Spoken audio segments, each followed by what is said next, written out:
back then when Fleet started in 2001, it was a lot of DJ crews. The Lord Gang DJs, Nerve DJs, and so on, or whatever. Core, like I said, and other DJ factions and stuff. Team Official and other DJ crews like that. But as time went on, a lot of them DJ crews faded away. Fleet. DJ. Classic. Yeah.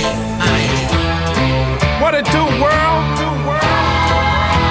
It's the world's famous Fleet DJs and the legendary Cocaine, most featured artists in the game. Fleet DJs got it poppin'. They know how to break them records, boy. So I don't care if you in Chi-Town, Atlanta, if you in California Northwest, Cleveland, Ohio, DC, New York, Miami, all over the world. It's the world's famous Fleet DJs, y'all. And that nigga Cocaine. Check it out. Hey DJ, would you play my song? Two-stepping in the club all night long. Nigga wanna hear jam on the turntable. That's my jam, shake a tail feather. Put it on the platter where it matter, get louder. Low to the floor. Lower than my motherfucking rack 6'4". Here we go. This motherfucker popping tonight, wall to wall. Nothing but a Fleet DJ's party, y'all. They was spinning the records from the hardest, blowing up majors, independent artists. From the clubs to the radio to the streets, they got us sold up. With classic in the seats, Fleets can't be touched. So don't forget about the DJs, they play the most important part. If it wasn't for them nigga playing shit loud, you'd be back to where you start. So don't forget about the DJs, they play the most important part. If it wasn't for them nigga playing shit loud, you'd be back to where you start.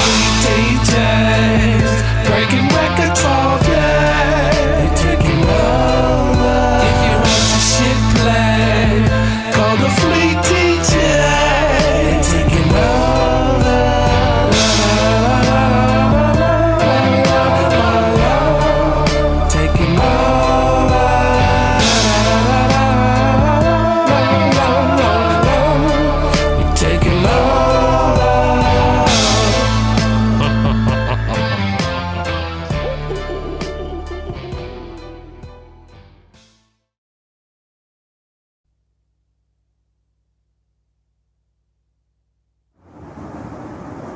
If you ever think about back in the day, like hip hop, like actually hip hop, like you got one person in the booth, but it's 4 of us in the other rooms just spitting, just freestyling, and it was that, or just being downstairs, or we having cookouts, it's all love. It was just, it's family. It just was family. Give all my love to Jersey, nigga, fuck what you heard. All them niggas moving things and living life absurd. More liquor sipping, happy gun trigger, money flipper. They frontin' at the dope spot, body rock a nigga. So many stressed to death, but loving the life. Like I still love my girl, but tricking at night. It's a fascinating world. We started as a bunch of kids in Classic's bedroom, just, you know, rapping and singing. Well, it's in the attic. You know, it's like Eddie Murphy said in Life, in the upper room. It was in the upper room, little room, bathroom, had the microphone in, had good acoustics to record, and Ken in the corner doing what he do. And that's what we did. The lab was home. It'd be a million niggas in one room. Hot, they're the motherfucker. We talking about it's hot now. Shit. We go in the booth in the bathroom. Spit. Be sitting there. My brother would throw a track on. Boom, Classic would throw a track on. That's my brother. And I like to write. Right on the spot. So I would write. While my brother making the beat, while he making the beat, I'm hearing it. Tap, pat, tap, tap. So I'm counting it. 1, 2, 3. And I'm writing. I'm writing. Pat, pat, pat, Then if I hear a doom, doom, doom, doom, yeah. The lab was this little attic, and so much talent, so much energy, so much creativity came out of that lab. And we talking hours. It could be from 9 in the morning and we still be in there something like 9, 10 at night. Probably end up recording 2 songs, writing all day, and then recording most of the evening, knocking it out. I know I'm gonna kill this. I know I'm gonna kill this. And I'm just looking around the room at all 13 of y'all like, yeah, you ain't got me. I'm on it. Cause I float in the water. There's not one person that could be on this documentary, that could be on anything that can say spake don't float in the water. I float in the water when it comes to spit. I float in the water. The booth was the love. I'm the alcoholic in the group. Well, Fleet, it was the unity of these young cats where eventually my role played into like being the uncle because I was the oldest. So they looked up to me, first of all, as uncle with the respect. And these young cats, they were talented.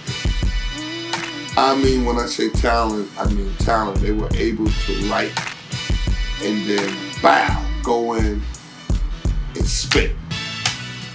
And can just be there at the board recording, you know? And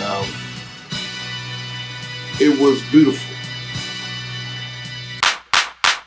We in the back of the club playing CeeLo. I feel good cause I flipped half a kilo. It ain't nothing like hitting the spot when you blowing. Cause suckers looking jealous when these bitches think you rolling. Nigga, you know I'm holding guns when I'm up in the place. When I'm we wasn't even really thinking about starting anything like that. We were just best friends, just growing up, loving music.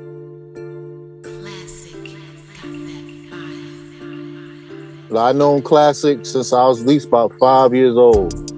You know, my parents and his grandparents and them, they went to church together. So none of this wouldn't even be happening if it wasn't for church. You see what I'm saying? My parents and his grandparents was friends in church. So it goes from there like that. So it kind of like it came together like we wasn't even really trying to do it. It just came together. Cause you know, I used to live with Classic for at least like 10 years or more. Like when my parents divorced, I became homeless and I moved to California from Newark, New Jersey. And then I moved back to Newark, New Jersey because his parents let me live with him. This was like 90, 99, 98. And you know, 2 best friends living in the house together. You know, we chilling. We got girls, we got music. It wasn't no drugs or nothing like that. It just girls and music and friends. We was just doing mixtapes, making beats. You know, we started out making beats for TV, like background music for movies and stuff like that. That's how we really started. We seen like, oh shoot, they like our music? Okay, we gotta keep going. So that's how we really kept going. We producers, we beat makers, me and Classic. That can happen to DJ at the same time.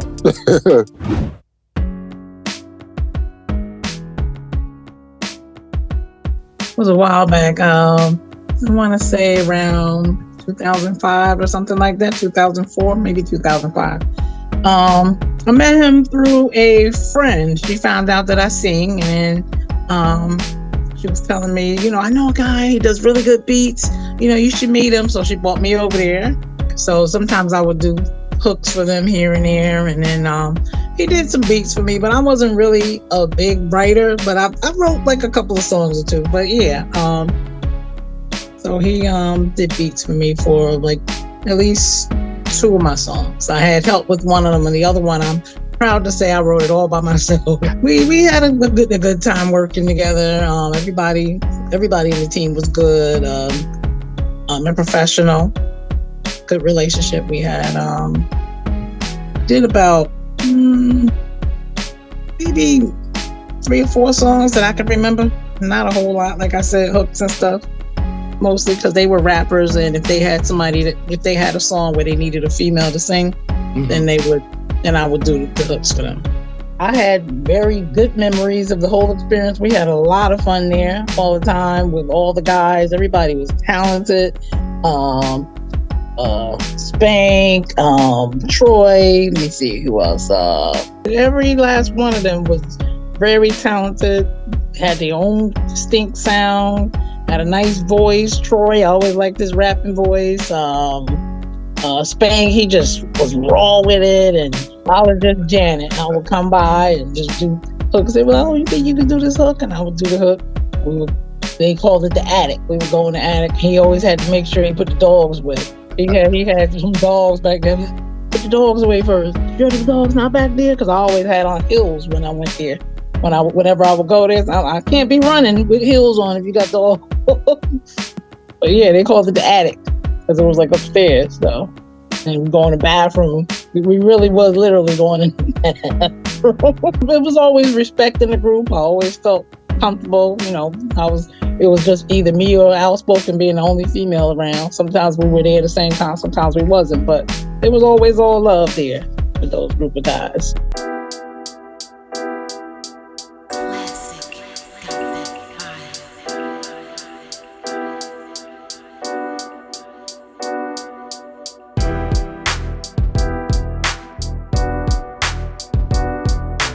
I've been with the Fleet from the beginning.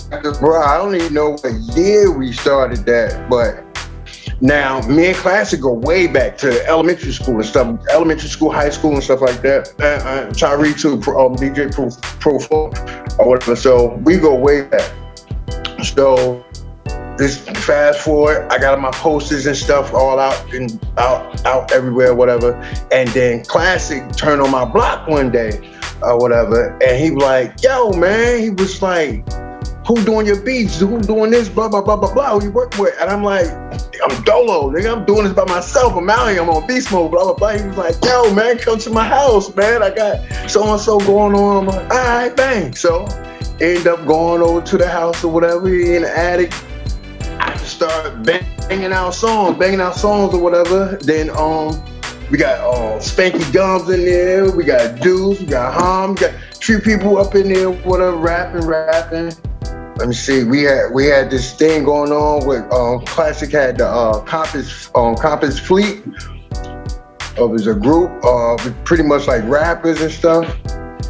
And then we just branched off from there after a while. I mean, we was doing our thing or whatever. Then after a while, I remember I had moved to Atlanta. We was all in Newark, New Jersey. I had moved to Atlanta, and it was me, Classic, I think Tyree, DJ Pro 4 on a phone, and talking about, yo, how we going? We got to think of a name for like what he wanted to do or whatever. So we just going through names, and I remember him. Not the first day, maybe the second or third day, Classic was like, Fleet DJs or whatever. And I remember, I don't know if you remember, I remember like, Fleet? Man, that's whack, man. Why Fleet or whatever? And they was breaking it down to me, whatever. I'm like, all right, so we all ran with it or whatever. That was basically how we named it.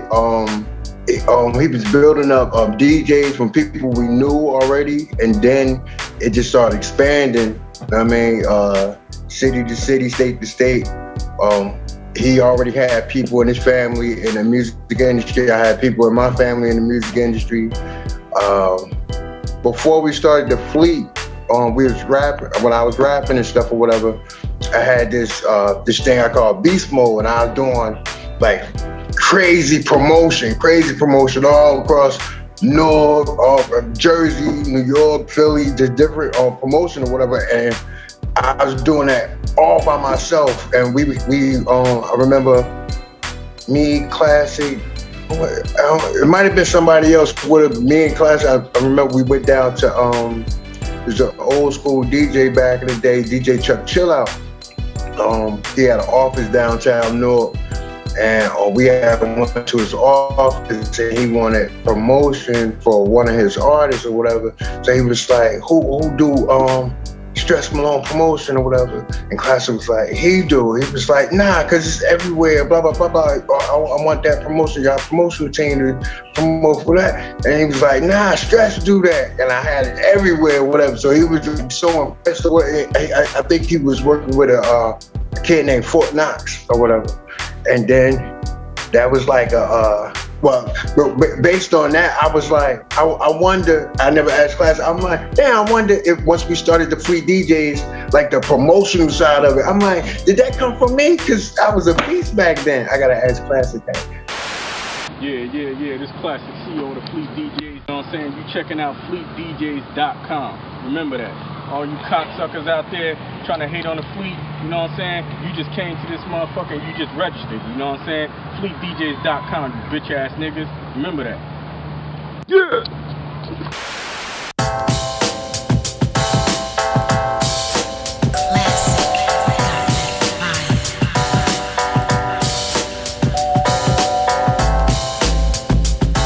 Well, the Fleet DJs started off from the Compass Fleet, which consisted of like 8 artists or whatever. I was one of the producers. DJ Profluent was one of the producers. We had Najee, who was one of the producers.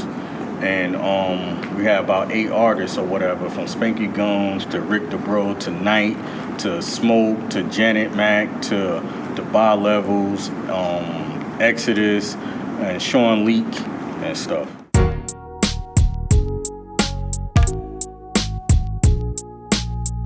Everything was done at my house or whatever, all the recording, all the chilling out, everything. My house was like just the home base for everybody. We even took people in that was, you know what I'm saying, they was damn near homeless and stuff like that, and everybody always stayed in my house. My father was real lenient with a lot of different things because he knew what we was doing. My father was in the Zulu Nation, so he was in the music business. Funny thing is, I got a lot of family that was in the music business as well, from Whitney Houston to a lot of different people as well. So a lot of them people was a part of my family or whatever.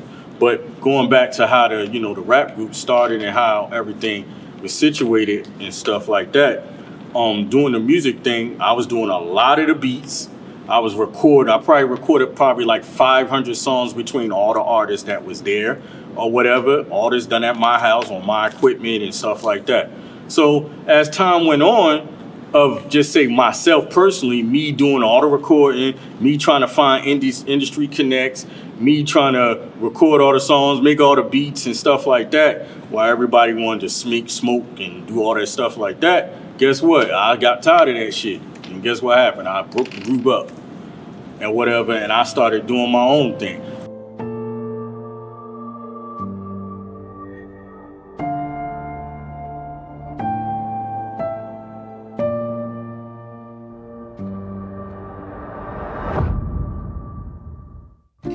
Was Compass Fleet.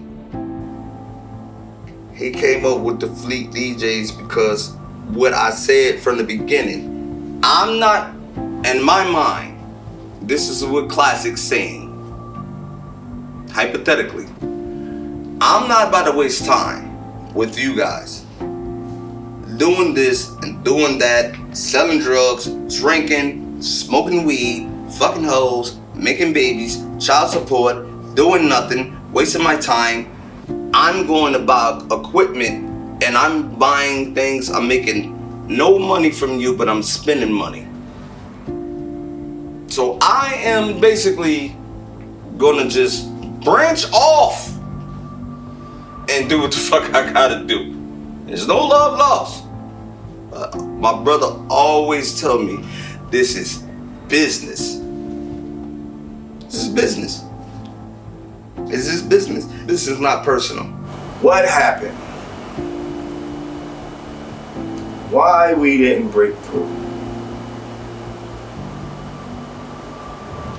I say too many opinions. Like I said, everybody wasn't on the same page. Everybody wanted to be the star.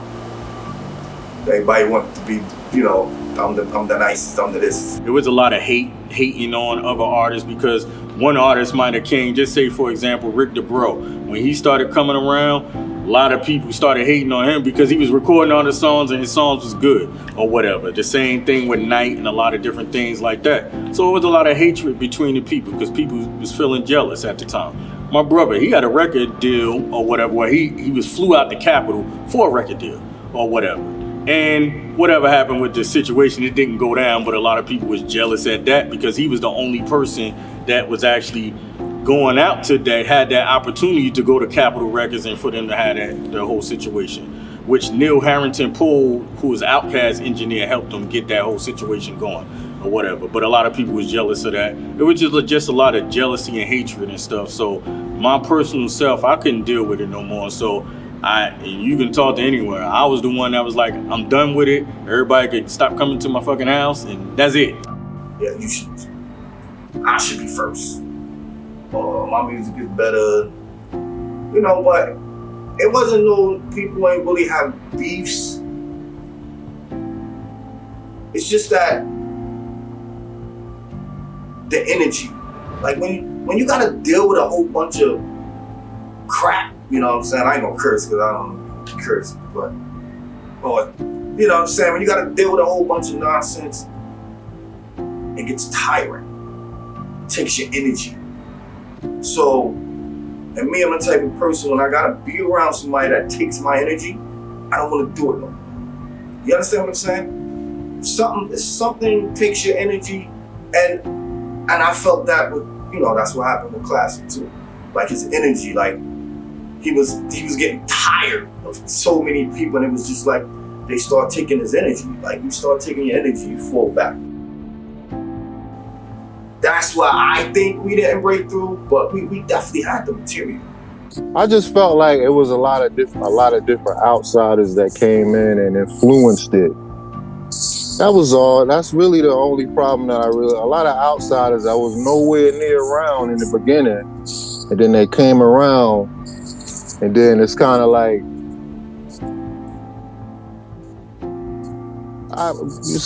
it's just like, but I know how business is, man. Things change. It just changed. Because I'm open, I'm both sides with it. You know, it's like, I know things change. You got to grow. And bro, he messed up. He doing this. He's going to jail. I got to go to the next level. Stuff like that. So I'm talking to Ham, and I'm like, hold up. Blah, blah, blah, blah, blah, what we talking? I'm like, bro, you my cousin, or whatever, we talking or whatever. He's like, yeah. We talking about different family and all that shit like that. So then after that, we had did a couple of songs or whatever. So then I believe everybody started getting mad, like, yo, Stress Malone, either I'm doing too many songs, or every time I do a song, I'm like, y'all want Ham on the hook. Or if Ham do a song, y'all want Stress on the hook. And it's like, I guess they think like we like kind of took over, or Classic was like giving us like, I don't know, more time than them. I don't know. I think that was the case, because I remember doing a song, my Word and My Balls, and I had Ham on it, and then I think something had came up. Then Spanky Gums, put Spanky Gums on it or whatever. But I think it was another song I did too, and then Deuce was like, nah, man, like he wanted to be on it. So, but my thing, I wasn't like picky like that. It was just that Ham's voice just went good with what was going on, what I was doing or whatever. So it just blended in perfect. I was still coming, you know what I'm saying? Like, I you know, he not kicking me out of the house. Like, you know, that's my family. So it's a little different for me. I didn't know necessarily. So I'm like, damn, yo, like nobody coming around. Like, where everybody at? Like, I asked him. I remember sitting in his room, like, where the fuck everybody at? He like, I told them niggas they can't come no more. And I'm like, really? And then he just ran off a list of reasons why he didn't want people in his house. But I never stopped. I never stopped recording. Like I was doing jingles, I call them, for ESPN radio. And I called Classic like, yo, I need to do something for Stephen A. Smith. And he like, yo, pull up. and he'll make me a beat, and I do the recording, and then I take it to the radio. You know what I'm saying? So I never stopped. Like, I was never told that I can't record here. So I thought it was, I didn't really care necessarily that people weren't coming, because I wasn't one of those people. I kind of was following in our older family's footsteps.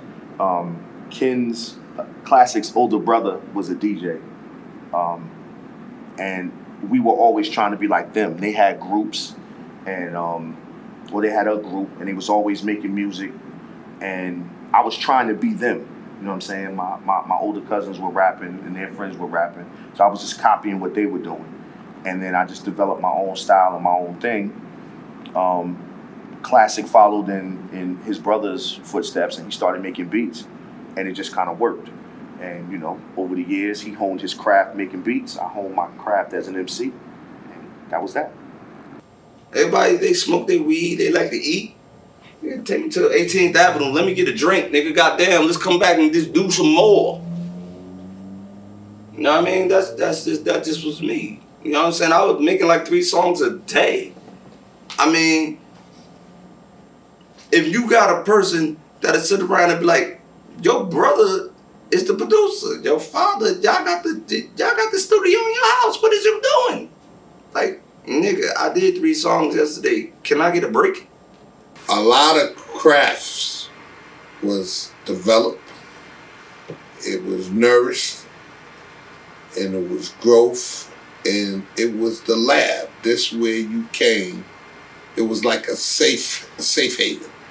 This is where you came, where he opened the doors and said, listen, I'm gonna give y'all some beats, we gonna work it out, we gonna write, we gonna put something together. And before you know it, when we did, then he recorded it.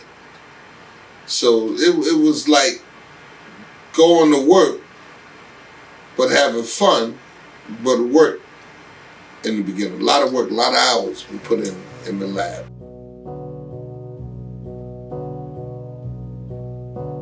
For me, it broke up because I felt like we all broke up in different ways. I kind of felt like my brother, and I hope you don't be mad at me, I kind of felt like he was going in a direction where he was like leaving us and he was just doing his own little thing. But I couldn't have been mad at him as a grown man now thinking about it, because like I said, we was a lot of us was doing wrong shit. We was in the streets, and Class was just like, this is what I'm gonna do. This gonna be my business. Y'all fucking up. This about business. I can't fuck with this shit.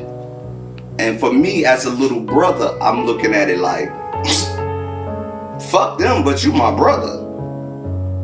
And he was like, I don't give a fuck who you is, nigga. This about business. And then I got in my bag, my little bitch bag. I got in my bag and was like, well, fuck everybody. You know what I mean? And that's kind of how it happened. Like, everybody just got in their bag because everybody couldn't get what they want. There was too many people trying to get what they want. Nobody couldn't get what they want. And nobody wasn't really trying to put the effort in. Really, honestly. Do you remember the deal that y'all could have possibly had? Do you remember that story? It was multiple deals we could have had. But I'm the youngest. So whatever that was on the table, I probably didn't know. But it was multiple deals that we could have had. Like, but nobody wanted to be on time. Nobody wanted to show up. Nobody wanted to rehearse. People wanted to go to the studio and just go spit a verse and be like, alright, I'm done. You can't do that. I want you to feel it. I want you to feel it. When I'm spitting, I want whatever house car speaker that is coming out of, I want you to understand where I'm coming from. And Ken knew that. At the time I didn't, I was young because I had a little record deal in Atlanta. So I made a little bit of money, I had a little bit of girls and things of that nature, and I thought it was just about that. But it wasn't about that. It's about he got passion. And at the end of the day, I just was on something on a different level. And a lot of other people was on the same level as I was on. And they wanted, we were spoiled. I'm just gonna cut a long story short, we were spoiled. Free studio time, things of that nature. We go there, smoke weed, get drunk, have sex with women in the other room, anything like that. We were spoiled, and we took advantage of the situation.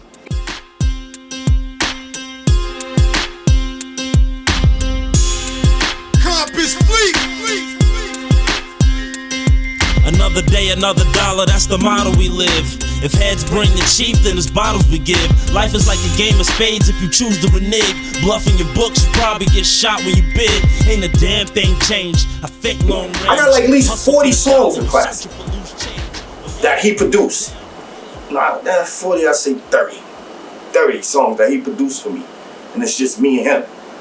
But then I got about 10 songs 15 songs I'm on with Compass Fleet. Like as a group. You know, and it's crazy song. The music was crazy. Like our whole catalog was phenomenal.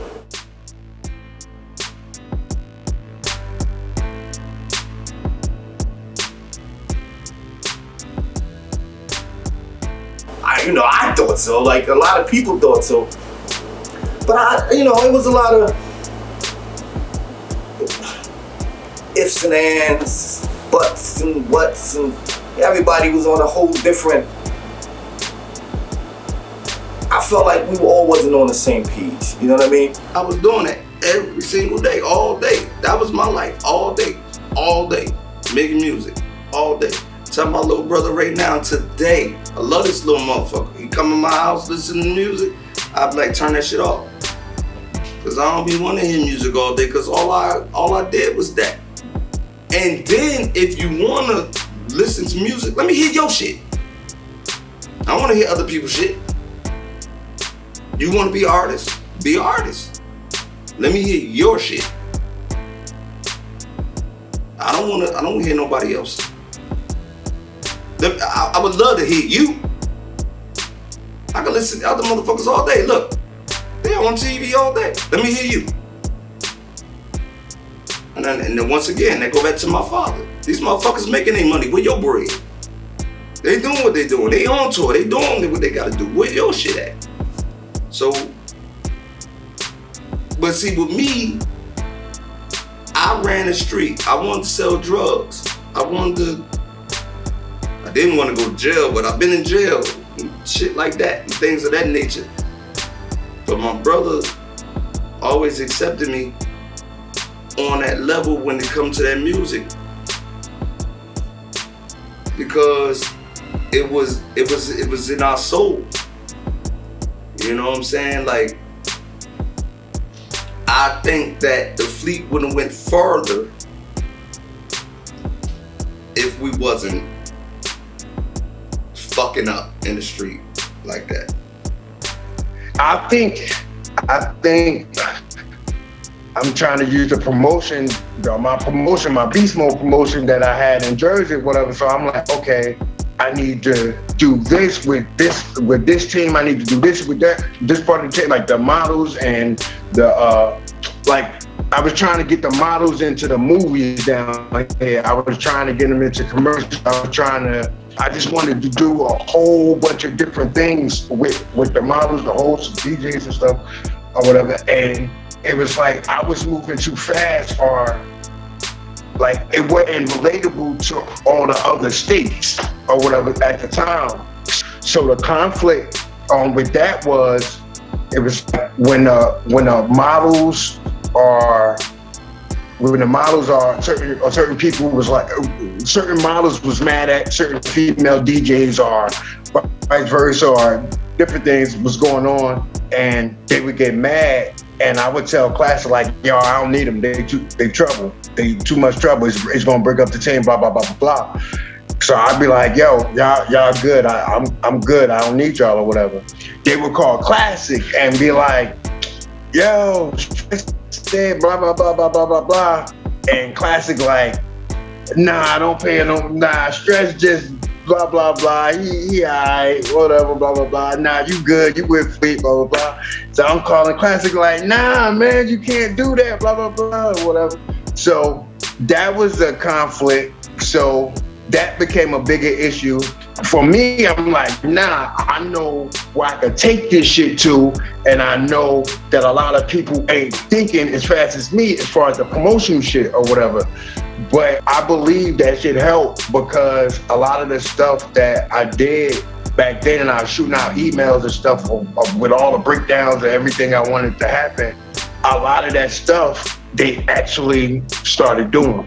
I kind of got in school later on. I started nursing school and I kind of stopped coming by as much. And as I said, I wasn't really part of actual Compass Fleet. Like I was part of Compass Fleet, but I was doing hooks here and there. So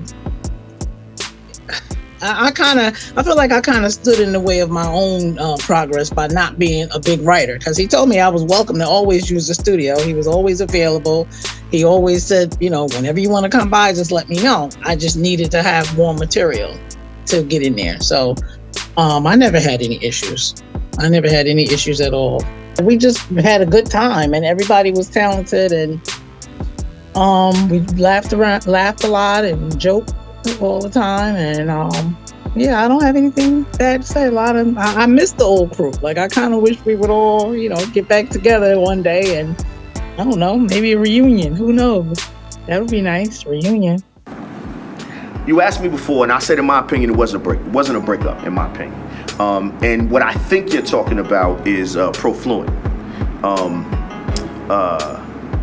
So Profluent was also a producer, and him and Classic were the main producers. But and Profluent is dope when he focused, but he's a dickhead. Like he'll make a really dope connection with somebody and then fuck it up. Like every connection that he's ever had with anybody, he's fucked up. You know what I'm saying? So they were the main producers. Classic and Profluent were the main producers, and they were carving out music constantly. I mean, them guys would do 5-10 beats a day, you know, between the two of them, or you know, they were really cranking them out. But I think I know what made them separate is like I said initially, Pro is an asshole and he don't really have a work ethic. Like everything was pretty much handed to him. Like the studio was there. Like, you know what I'm saying? Like, you know, like I said, my uncle, Classic's father, he gave us a hip hop foundation. And even though a lot of the stuff Classic got himself, like he didn't, you know, it wasn't given to him, but initially the music part of it was given to him. So he you know, I'm trying to say it right without making it sound like it was handed to him, because it definitely wasn't. He grinded, he bought his own shit, but the initial part was kind of, you know what I'm saying, was given to him. But Profluent he burns bridges all over the place. He's always burned bridges. And I remember trying to save the relationship, just Profluent to do some dumb shit, and I'll call Classic like, yo, y'all shouldn't go that way. You know, I mean, have a conversation with the dude, like, you know, trying to save the relationship. But he fuck up so much. You know, he wasn't necessarily needed. You know what I mean? Like, Classic was the doper producer, and Classic never stopped. Everything had to go through Classic because his house was the hub. You know what I'm saying? Like, people were coming to his house to get beats. People were coming to his house to record. Like, everything was going through his house. So, like, his house was the hub. Profluent was there, and he definitely made some dope beats, but he burned a lot of bridges. You know what I'm saying? I don't really know who got any other feelings against me. I hear little things, but I really don't dwell on that. I just focus on classic, really. To tell you the truth. And Rick the Bro, that's my boy too. You know, me, Rick, Classic, and it's some other members that's really not even, that's supposed to be members, they just not active, you know. And Aaron, he came along later because, you know, Classic met him, you know, because they were working together. So he came along later, and I got to know him later. So that's basically it, really. It was a cool thing. At one time, I felt some kind of way, because remember I told you when you depressed and you got all these other things going on, I was feeling like, oh man, they stole the Fleet DJs from me. You see what I'm saying? Like, kind of like that, but it wasn't really like that. As now I see, you know, and things got better with me. But I just really want to give a big shout out to Classic's parents. You see what I'm saying? Because if it wasn't for them, man, they opened up their doors for us so we can come bang that music loud. We had to hear that. You know what I'm saying? Yo, turn that motherfucking music down. That's his father. But we turn it down. We still keep going. He wanted us to keep it low, but he really wanted us to make it and stay a tight unit. You know what I'm saying? So I want to directly apologize to Classic for not showing up at the funeral. I definitely apologize, for real. And, you know, I was close to Raheem too, man. I felt bad about it. I felt really bad about that. Like, I was in a whole different mind state at that time. Just forget, when you on probation and you got warrants, you're not thinking clear. You don't know what to do next. It's a whole stress thing. So I'm sorry about that. We need to just move on, go to the next level, because we stronger together. Yeah, this your boy Pro Fluent and Classic, the digital beast. We got the #1 digital network in the world, wwacn.com, Knox97.net. Yeah. The #1 mobile mix show network. Yeah, you know what I'm saying? The best in the world, you know what I'm saying? You know, focus on the DJ on Sprint USL Radio. Focus on the DJ. Yeah. I know what I'm gonna do with this one, Classic. We just gonna ride on this one. Got Jessica ride with me. Just let it ride. Straight out the fog on a Harley Davidson hog.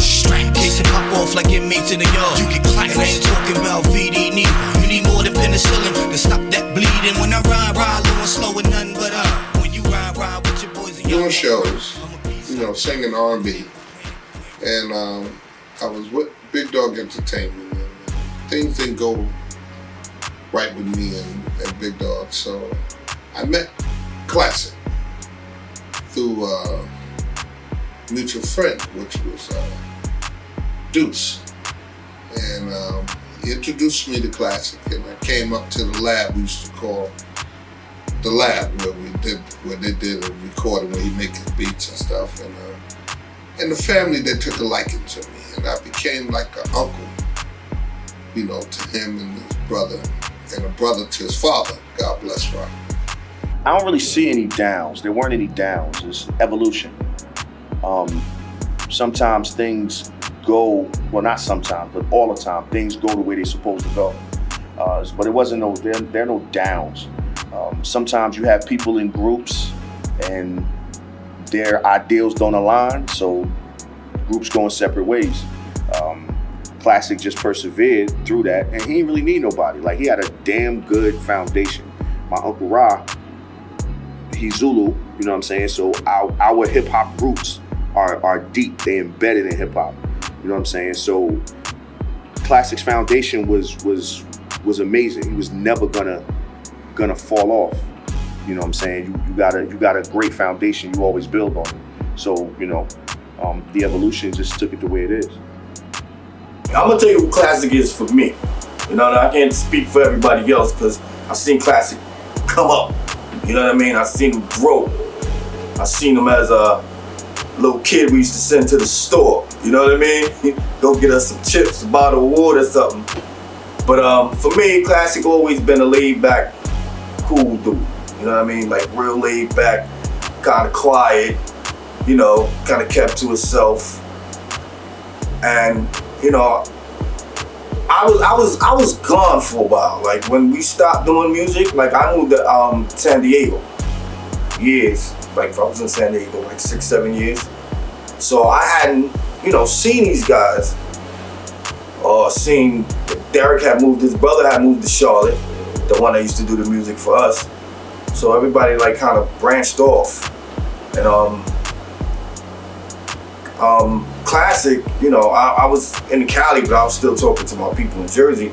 And, you know, I was finding out that Classic had started, you know, he was doing his music thing. He was doing him and Pro Fluent, you know, had started a group called Compass Fleet. It's a whole bunch of us, like, I mean, a whole bunch of rappers, like, from Jersey. And I was hearing that, you know, but I was doing my own thing. I wasn't, you know, thinking about that, but. Yeah, he had started, you know, Compass Fleet, him and Pro, they was producing, they had the studio in the attic, and there was a whole bunch of rappers from the neighborhood. And I came back from Cali, I moved back from Cali, and I forgot what year it was, but some years back. But as soon as I got back from Cali, Classic, he heard I was back and he called me. He was like, yo, we got this thing going on, blah, blah, I want you to be a part of, see if you want to get down with it. So that's how we linked back up. And I'm like, oh, this ain't Little Classic no more, you know what I mean? Classic that grew up, Classic is them took over, you know, the whole music, you know, so told me come to the attic, and that's when I went to the attic for the first time. Now, the Compass Fleet was a rap group that basically where we took the Fleet DJ name from. We took from a Compass Fleet, broke it up and took the Fleet from the Compass Fleet or whatever, and that's how the Fleet name came about. It started in 2001. It was me, myself, Classic, the CEO of the Fleet DJs, DJ Pro Fluent, and you can kind of say a bunch of the other artists that was there as well, or whatever.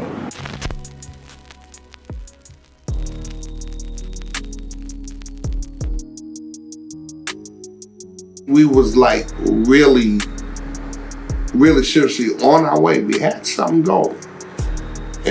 But at that point, you know, egos among the younger guys, it took its toll. And you know what happens when ego takes its toll? You know, you open the door for, I would say, destruction, disappointment. It's just, I look back at sometime we were so close, but they wasted all them hours and time and creativity that they came up with some good records. We had some good records, we put on some good shows. The response, it was there. It was ready to go to that level that the level was on at that time. They would have been able to compete with anybody coming out of New York, Cali, Houston, Atlanta. They were competitive. Yo, motherfucker, look, hey, do it this way, motherfucker. I thought I turned that bitch off. Keep it rolling.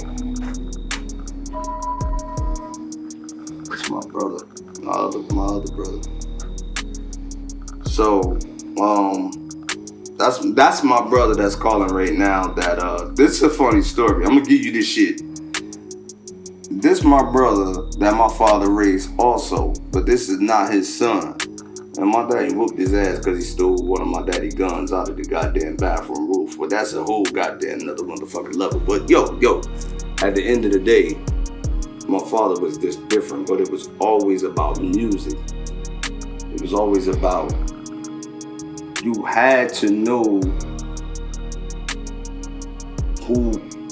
you had to be different. You couldn't just be like everybody else. If I liked Rakim, I couldn't sound like Rakim. If I liked this person, I couldn't sound like them. So if I did, knowing that my dad actually know these motherfuckers, if I sounded like him, he's not gonna like it. So I had to find a way to build myself to be different. So that's why I look at myself like I'm different. Like, in the way that I live as a man and the way that I do music, I mean, and my brothers, they like Classic, my brother Derek, they was on the DJ side of the game. I remember they used to, I'd just be over there. I had this conversation the other day, and somebody said, yo, why won't you just do this? I said, there's places where people can be that they don't want to be, but you know where you need to be. Jersey wasn't the place for us. Like I think if we were somewhere else besides here, besides Jersey, we'd have broke out. We'd have broke through. So I would have been. So when Classic left Jersey, I was dead gone, you know, ready to go with him. Like, yeah, I was dead ready to go to Charlotte, bro. You know what I'm saying? We gave him a birthday party, put together the little fleet cake. And I'm like, yo, in a couple years, I'm gonna be down there, but I'm still here. You know what I'm saying? But the best thing he ever did was leave. So I always say to myself, like, man, I'd have left when he left. Where would we be right now? Where, I mean, like, he's where he is right now. You understand what I'm saying? But where would I be with him if I'd have left and went to Charlotte with him? When he asked me, he was like, yo, ain't nothing up here. We still in Newark, we still in East Dodge. Ain't nothing up here, bro. Like, I'm getting out of here. And he left, so he left. I'm like, yo, to this day, he still told me, you know, when you came, I'm like, yo, praising the house, we trying to sell the house. I'm trying to go to Charlotte. You understand what I'm saying? When he left, that kind of took all the whole music thing away. But, you know, I still, you know, dibble and dab here, but I don't even rap. I'll be writing something. But I kind of wish that I should.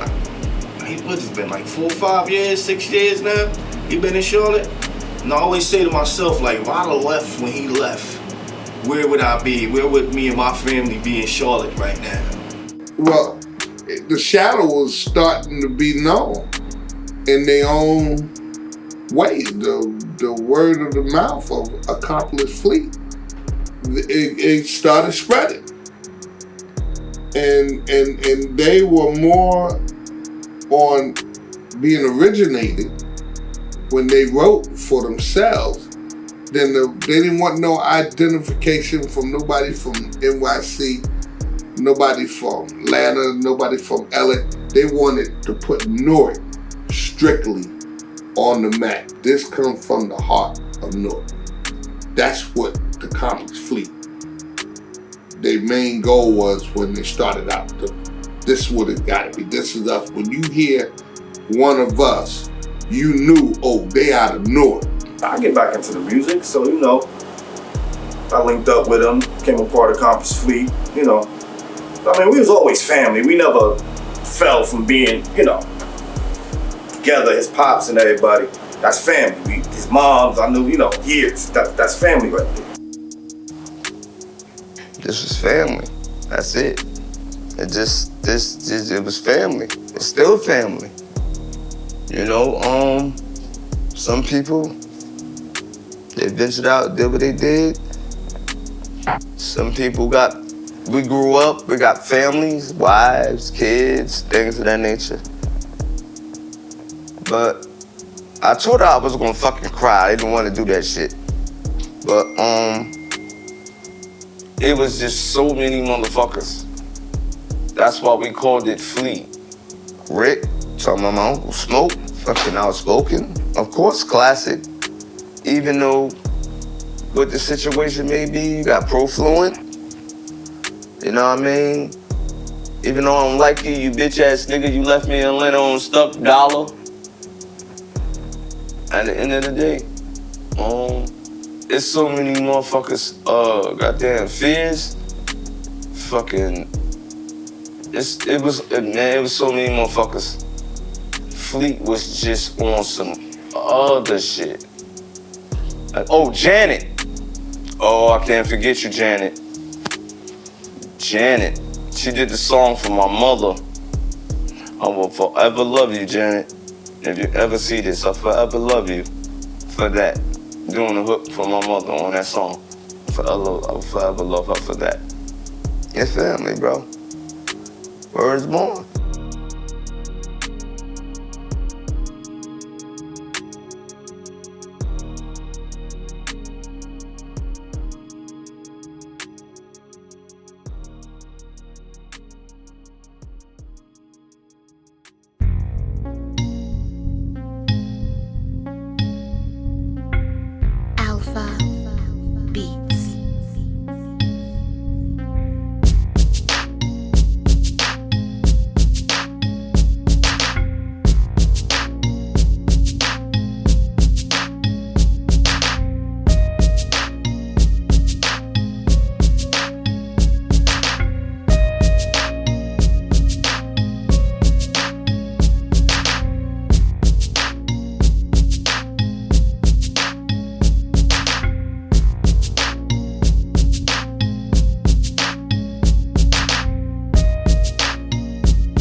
Artists need to understand and really need to focus and try to build relationships with DJs. When you're building a relationship with the DJ, listen, be humble, and listen to the DJ. He's the one that's doing something for you. He's getting your music out to the mass. Everyone listens to the DJ. The DJ know when to play your music, where to play your music, and the right time to play your music. As a DJ, you're gonna get a lot more traction than you would for an artist. So if you're an artist and you get a DJ and put a DJ on your team, your DJ is gonna make sure your music gets out. He's gonna make sure the right people get it, and you can sit back and do, your normal artistry. Like, you don't have to worry about it. Let your DJ do the work. So, I'm bringing my artists to meet the DJs, service the music, and then just to find out about, Fleet, where they have a conference out of town, and you got all of these DJs in one building, from all over, from Texas, Chicago, Carolinas, it's like, I think we need to be there. The more DJs that an artist is in connection with or in a network with, the better chance they have to keep the world calm and peaceful. So artists need to understand we can move their music in ways they only dream of.